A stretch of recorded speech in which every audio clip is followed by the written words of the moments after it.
Assalamualaikum warahmatullahi wabarakatuh dan selamat sejahtera. Kita akan sambung unit 3 buku aktiviti kita yang bertajuk manusia. Okey, tajuk ni agak panjang sedikit. Cikgu harap semua murid bersedia, okey? Baik. Muka surat yang pertama ya. Lihatlah gigi saya. Okey. Warnakan gigi mengikut petunjuk di bawah dan namakan jenis gigi tersebut. Okey. Yang kalau gigi kacip warna biru. Okey, kalau gigi taring kuning. Kemudian gigi geraham hijau. Okey, cikgu nak nanti awak warnakan macam ni lah. Okey. Biru gigi kacip depan ni. Okey, sini pun biru. Kemudian awak tulis gigi kacip. Gigi taring. Okey, gigi taring. Yang nombor 2 ni, nombor 2 dan termasuk yang rahang bawah juga. Okey, seterusnya gigi geraham warna hijau. Okey. Gigi geraham warna hijau. Ini ialah jenis gigi manusia dewasa lah. Okey, kita boleh rujuk juga dekat buku teks. Okey, kita boleh rujuk juga dekat buku teks. Contoh macam ni. Okey. Nampak? Ada gigi taring, gigi kacip, dan gigi geraham. Okey, seterusnya muka surat yang kedua.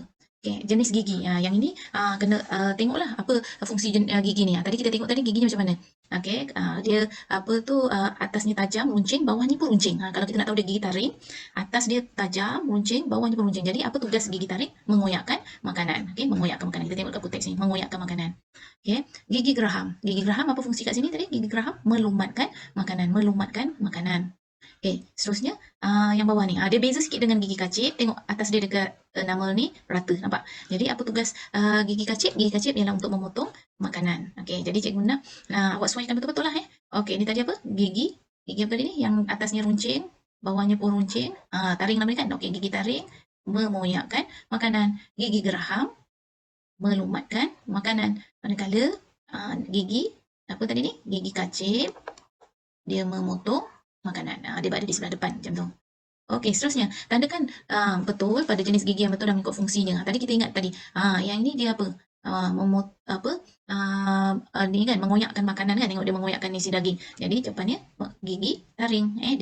Dia mengoyakkan daging ayam ni. Okey, nombor 2. Nampak dia makan ke kacang kan? Kalau kita makan ke kacang selalu kita buat apa? Kita koyakkan dia ke kita potong?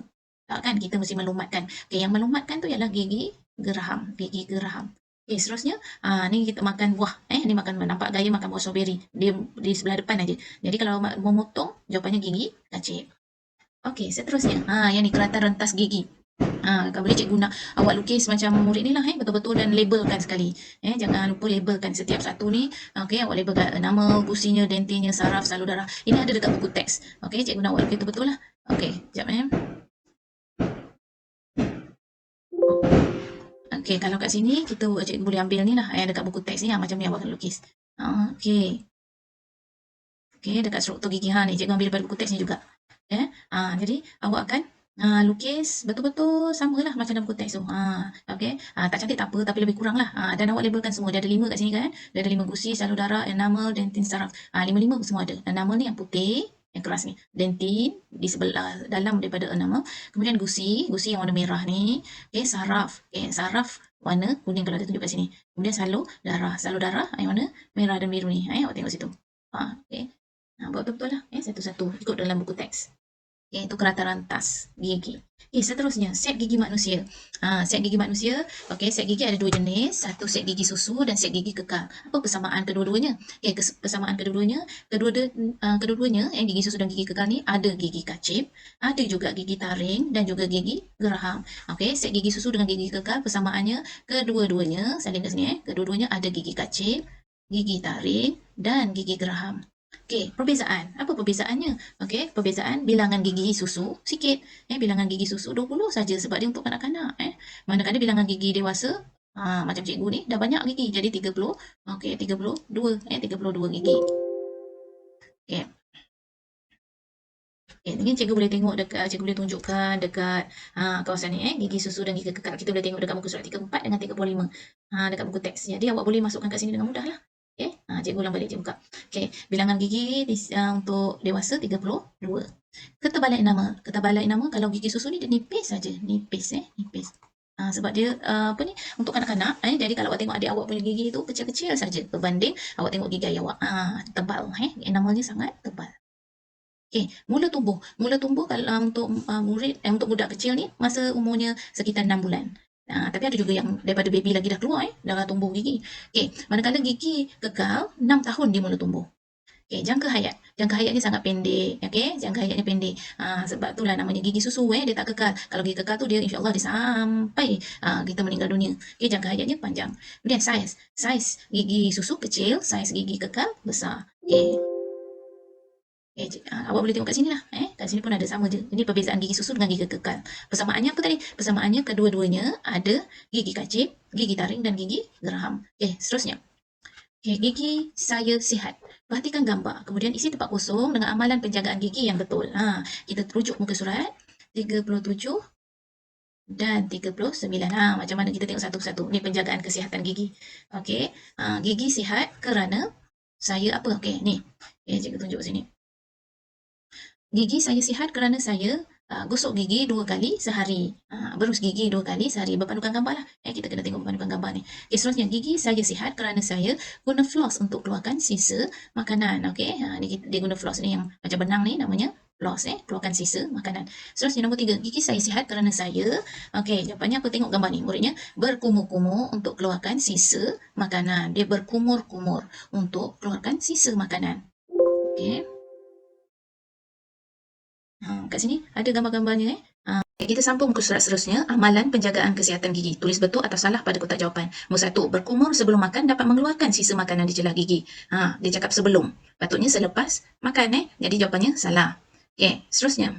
Salah. 2, gigi boleh rosak jika kerap makan makanan yang manis. Betul lah Betul. Okey, 3, kita tidak perlu berkumur selepas makan. Selepas makan lah patutnya kita berkumur. Jadi jawapannya salah. Okey, berus gigi sekurang-kurangnya 2 kali sehari. Betul atau salah? Ya, jawapannya betul. Okey, 5, kita perlu ke klinik gigi untuk mendapatkan rawatan dan pemeriksaan gigi. Ya, betul. 6, lakukan pemeriksaan gigi di klinik gigi setiap 6 tahun. Adakah 6 tahun? Patutnya 6 bulan. Okey, jadi jawapannya salah. 7, makan aiskrim dapat menguatkan gigi dan baik untuk kesihatan gigi. Dah tentulah salah Okey, semak balik Salah, betul, salah, betul, betul, salah dan salah. Okey, seterusnya. Gigi saya sakit. Satu gigi yang sihat, satu lagi gigi yang rosak. Awak rasa kenapa? Bagaimana giginya boleh rosak? Okey, kalau ikut jawapan murid ni dia kata makan makanan yang manis. Sebenarnya kalau ikut banyak sebenarnya faktor-faktornya apa tu? Faktor-faktor yang menyebabkan gigi rosak. Okey, contoh kat sini apa dia? Dia apa? Cikgu boleh ambil jawapan kat sinilah cikgu tarikkan. Okey, sisa makanan tidak dikeluarkan dari celah gigi. Kuman akan membiak dan merosakkan gigi. Cikgu ambil ayat ni. Jika kita tak gosok gigi, sisa makanan akan berada di celah-celah ni dan kuman akan membiak. Oleh itu dia akan merosakkan gigi kita. 2, apakah yang perlu kamu lakukan jika gigi kamu rosak? Sepatutnya bila gigi kita rosak, kita kena tanda berjumpa doktor gigi di klinik. Patutnya macam tu. Tanda yang kedua, yang lain kita tak perlu tanda. Yang kedua ni je kita tanda. Seterusnya yang ketiga, cadangkan cara untuk mengelakkan gigi menjadi rosak. Jawapannya berjumpa doktor gigi 6 bulan sekali. Okey, sebenarnya banyak lagi. Tapi ini pun bolehlah salah satu jawapan. Berjumpa doktor gigi 6 bulan sekali. Sebenarnya banyak cara lagi. Apa lagi tadi yang kita belajar? Kita guna floss untuk mengeluarkan sisa makanan. Berus gigi 2 kali sehari. Okey, macam tu. Seterusnya, amalan penjagaan gigi. Dapatkan maklumat tentang amalan penjagaan kesihatan gigi daripada pelbagai sumber. Maklumat diperoleh perlu dipersembahkan dalam bentuk poster. Dia nak dalam bentuk poster menggunakan ruang di bawah. Ikut kreativiti. Jadi cikgu paling mudah cikgu ambil. Kita cikgu Google je lah. Okey, dekat sini kita boleh ambil ni kan. Okey. Okey, ni poster-poster yang kita boleh dapat kat Google. Okey, cikgu pilih salah satunya. Ni. Okey, kita ambil je poster tu, kita boleh tampal. Okey, kita terus boleh tampal macam ni. Okey, amalan penjagaan gigi. Penjagaan kesihatan dan kebersihan gigi. Gigi sihat dan senyuman manis. Ni lah. Ni sebenarnya cara-cara amalan dia. Apa dia? Kena berus gigi, makan makanan yang sihat. Macam tu. Jumpa doktor gigi 6 bulan sekali. Ni semua cukup lengkap ni Okey. Seterusnya, kita kena tahu kelas-kelas makanan pula. Ni penting. Sebelum cikgu pergi sini, kita kena rujuk buku teks dulu Kita kena rujuk buku teks untuk kita tahu kelas makanan. Awak tengok muka surat 40 40 dengan 41. Okey, kat sini ada kelas ada ada 7 kelas makanan. Karbohidrat, protein, lemak, mineral, vitamin, pelawas dan air. Ni kelas-kelas makanannya. Okey, jadi kalau tengok kat sini 3 contoh makanan bagi setiap kelas makanan dalam ruang yang disediakan. Murid ni tulis nasi, bijirin, mi. Okey, bolehlah ni boleh kita terima. Macam kat sini lah, nasi, bijirin, roti, kita boleh tambah kat sini roti. Seterusnya protein. Kat sini protein apa dia contohnya? Dia buat ikan, daging. Okey, murid ni tulis ikan, ayam, susu. Okey, boleh? Okey, seterusnya, yang ketiga lemak. Kat sini lemak, minyak masak dan apa ni, keju kan. Okey, minyak, margarin, mentega. Okey, bolehlah kita tambahlah satu tu keju, kita ikut gambar sini. Okey, vitamin. Vitamin kat sini kebanyakan dia jenis buah-buahan kan, jenis buah-buahan. Jadi murid ni letak limau, apple, anggur ya boleh. Apa lagi gambar kat sini ada? Pisang, buah kiwi, buah limau. Okey, macam tu. Mineral. Apa yang kita nampak kat sini mineral? Mineral ni ialah ikan bilis, garam. Okey, jenis-jenis macam tu. Okey, jadi kat sini, kita boleh tambah, kita dia letak ikan bilis, garam, satu lagi keju. Keju ni sebenarnya masukkan lemak patutnya. Okey, pelawas. Apa pelawas? Pelawas kat sini, jenis sayur-sayuran. Jadi, kita kalau ikut contoh kat sini ialah apa ni? Salad kan, salad. Jadi murid ni letak timun, bayam, tomato. Okey, boleh diterimalah. Okey, seterusnya air. Okey, air mineral, air limau atau jus buah-buahan, air tembikai. Okey, boleh diterima. Okey, seterusnya. Okey, pentingnya makanan saya. Okey, yang ini awak kena betul-betul ikut lengkapkan terkesilan kata ikut daripada petunjuk di bawah. Terkesilan kata ni kena ikut petunjuk kat sini. Yang menegak. Apa ialah kelas makanan yang dapat mencegah sembelit? Nombor 1, jawapannya pelawas. Jadi PELAWAS. Kalau tulis macam tu, pelawas. 4 ke bawah. Apa dan mineral dapat menjaga kesihatan? Apa dia? Jawapannya vitamin. Vitamin dan mineral dapat menjaga kesihatan. Nombor 6. Nombor 6 kat sini, yang sini ya. Ikan ialah makanan yang paling penting untuk pembesaran kerana ikan dikelaskan sebagai protein. Okey, jom betul-betul protein. PROTEIN, protein. Okey, seterusnya melintang. Melintang yang 3 ni. Mentega membantu memanaskan badan kerana mentega dikelaskan sebagai, nombor 2 jawapannya, lemak. Okey, dikelaskan sebagai lemak. 3, nasi dapat memberikan tenaga, maka nasi ialah contoh kelas makanan karbohidrat. Ni je betul karbohidrat. Nombor 5, pengambilan apa penting kerana dapat mengawal suhu badan? Jawapannya pengambilan AIRI. Itu dia pentingnya makanan sai. Okey, seterusnya. Keperluan makanan dan hidup.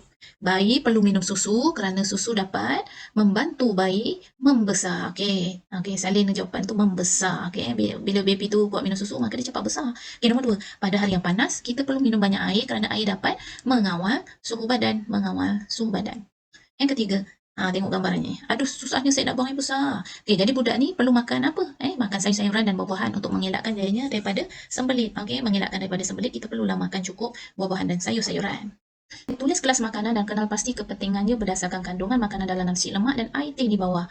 Okey, yang ini makanan yang seimbang perlu cukup 7 kelas makanan tu. Okey, apa yang kita nak tulis? Kelas makanan. Okey, kita tengok dekat buku teks ni. Kelas makanan pertama karbohidrat. Kita ambil karbohidrat ni. Okey, kepentingannya apa? Kat sini dia tulis memberi tenaga. Kita tulis memberi tenaga. Seterusnya kelas makanan vitamin. Apa kepentingannya? Menjaga kesihatan. Kita tulis kat sini menjaga kesihatan. Kelas makanan mineral. Okey, mineral dengan vitamin pun sama kedua-duanya menjaga kesihatan. Seterusnya kelas makanan protein. Protein untuk pembesaran. Kelas makanan air mengawal suhu badan. Kelas makanan lemak memanaskan badan. Dan akhir sekali kat sini kelas makanan pelawas. Apa tugas pelawas ataupun apa kepentingannya? Mencegah sembelit. Seterusnya fokus. Baik, menu makanan pilihan saya. Okey, kat sini kalau tengok kat buku teks pun sama. Okey, dia kena makanan seimbang. Macam inilah. Okey, dia ada sayur, ada temikai, ada ikan, ada nasi. Ni makanan seimbang. Makanan yang mengandungi semua kelas makanan dalam jumlah yang mencukupi. Okey, kita tengok dekat gambar di buku aktiviti ni. Okey, berdasarkan piramid makanan, warnakan 4 makanan pilihan kamu. Dia nak 4 saja. Kalau ikut kita buat nak ambil semua, tapi kita warnakan 4 saja. Okey, kalau tengok murid ni, dia warnakan ikan goreng sebagai sumber protein, nasi, karbohidrat, temikai, tadi buah-buah untuk apa tadi? Pelawas. Okey, satu lagi. Dia tanda apa? Timun. Okey. Bolehlah. Okey, jadi masukkan 4 tu. Warnakan dulu 4-4 ni, kemudian baru pergi sini. Okey, nasi untuk karbohidrat ada cukup. Ikan goreng untuk protein cukup. Timun untuk kesihatan. Temikai untuk pelawas. Okey. Mengapa kamu memilih makanan tersebut? Murid ni tulis, kerana makanan yang dipilih adalah seimbang. Okey, betul lah ni. Okey, kerana makanan yang dipilih adalah seimbang. Seterusnya, kesan pengambilan makanan tak seimbang. Yang inilah selalu murid suka makan. Tak ada sayur, tak ada buah, dia makan nasi dan ayam je. Seimbang atau tidak? Dia soalan dia tanya. Adakah makanan di atas seimbang? Dah tentu tidak. Berikan alasan kerana makanan itu tidak seimbang. Itu saja. Tak seimbang. Dia tak cukup sebenarnya zat makanannya. Okay, nombor 2. Apakah kesan jika makanan ini diambil secara berterusan? Kalau tiap-tiap hari awak suka makan benda yang sama macam ni je. Nasi, ayam, nasi, ayam, nasi, ayam. Cuba kita ingat balik apa akan berlaku jika tak makan sayur, tak makan buah. Okey, akan mengalami sembelit, akan mengalami kegemukan, akan menguruskan badan atau taklah 2 yang di atas ni. Okey, awak tanda. mengalami sembelit akan mengalami kegemukan. Ni kalau asyik makan karbohidrat banyak je kan, boleh mengalami obesiti lah. Okey, 2, mengapakah makanan ini boleh memberikan kesan di atas? Okey, kesannya kenapa dia boleh buat sembelit? Ni murid ni tulis kerana makanannya tiada pelawaz. Boleh jugalah. Okey, tiada pelawaz ataupun tiada sayur-sayuran dan buah-buahan. Okey, bila tak ada sayur-sayuran dan buah-buahan, dia tak akan menjejaskan kesihatan. Okey, jawapan murid ni cikgu boleh terima lah. Okey, 3, bagaimanakah kamu boleh menjadikan hidangan di atas seimbang? Dengan menambahkan sayur-sayuran dan buah-buahan. Ya, betul. Yang lain kalau ikut dah cukup ni, tapi dia tak ada sayur-sayuran dan buah-buahan. Jadi, tambahkan je dengan menambahkan sayur-sayuran dan buah-buahan. Okey, seterusnya. Kesan makanan yang tak seimbang. Tengok macam ni. Murid ni dia tak mau makan sayur-sayuran dan buah-buahan. Apa yang kesannya akan berlaku? Akan menyebabkan sembelit. Yang ni pula suka makan makanan segera. Fast food orang panggil itulah yang dia minat sebab dia rasa sedap. Apa akan berlaku?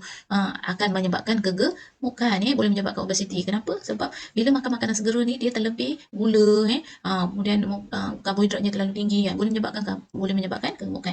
Seterusnya, suka makan makanan manis. Apa kesannya? Akan menyebabkan gigi rosak. Tu paling senang. Okey, pencernaan. Kita akan terus belajar tentang pencernaan. Jom kita tengok buku teks pula. Okey, mari kita tengok kat buku teks. Okey, pencernaan. Okey. Okey, proses pencernaan. Daripada mana mulanya proses pencernaan ni? Okey, bermula dari mulut, kemudian turun ke esophagus, kemudian pergi ke perut. Okey, cikgu besarkan sedikit, cikgu nak awak nampaklah. Okey, mulut, esophagus, pergi ke perut, kemudian pergi ke usus, kemudian pergi ke dubur. Okey, cikgu nak nanti awak cubalah nyanyi lagu ni. Awak boleh scan. Nanti awak akan dengar lagu proses pencernaan ni melalui irama anak itik Tok Wee ni. Okey, anak itik Tok Wee. Mula pencernaan dari dalam mulut, guna gigi, lidah juga air liur. Suara cikgu tak sedap. Jadi awak cuba dengar kat sini. Okey, sambil belajar sambil menyanyi.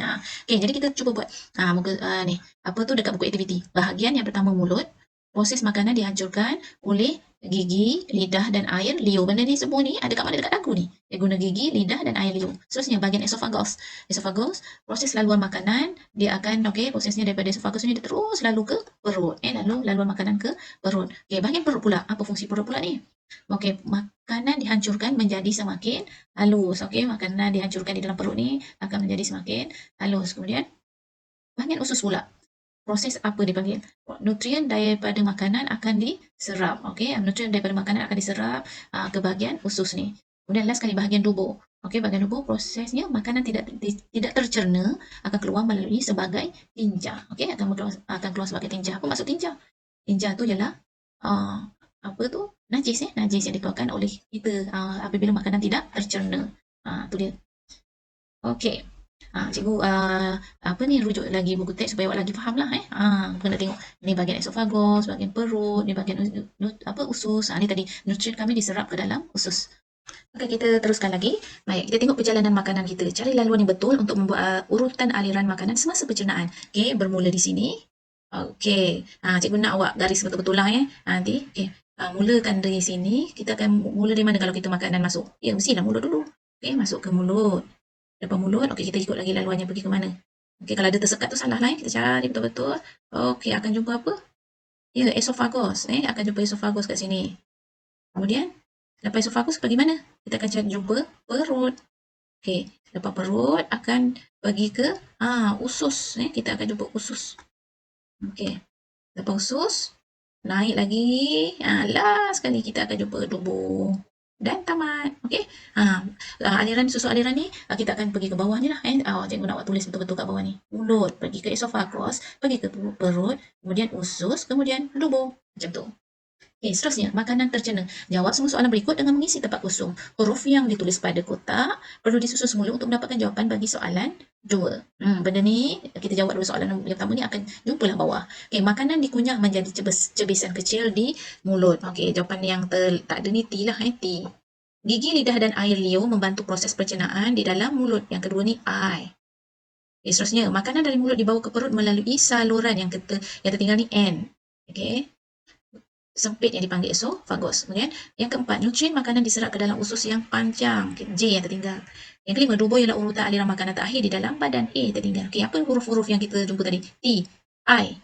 Okey, T, kemudian I, N, J, A. Jadi bila kita tulis kat sini, jawapannya makanan tercerna yang tidak diperlukan oleh badan akan dikeluarkan melalui dubur sebagai tinja. Itu jawapan dia. T, I, N, J, A. Okey, aku masuk tinja. Tinja tu ialah najis, iaitu makanan yang tidak tercerna. Kalau tercerna dia akan jadi apa? Jadi, dia akan pusing balik kepada aliran darah kita, Okey, seterusnya, gangguan pencernaan. Yang ini, kadang-kadang murid ni excited sangat makan, sambil melompat-lompat, apa berlaku? Mungkin dia akan menyebabkan, apa ni, makanan kita tak hadam, Okey, yang berikut ialah perbuatan yang dilakukan semasa makan. Tandakan pangkah pada perbuatan yang mengganggu pencernaan. Makan sambil melompat. Ya, pangkah tak boleh ni. Okey. Makan dengan tertib. Makan dengan tertib betul, ni betul. Makan dengan gelojoh, tak boleh, ni pangkah.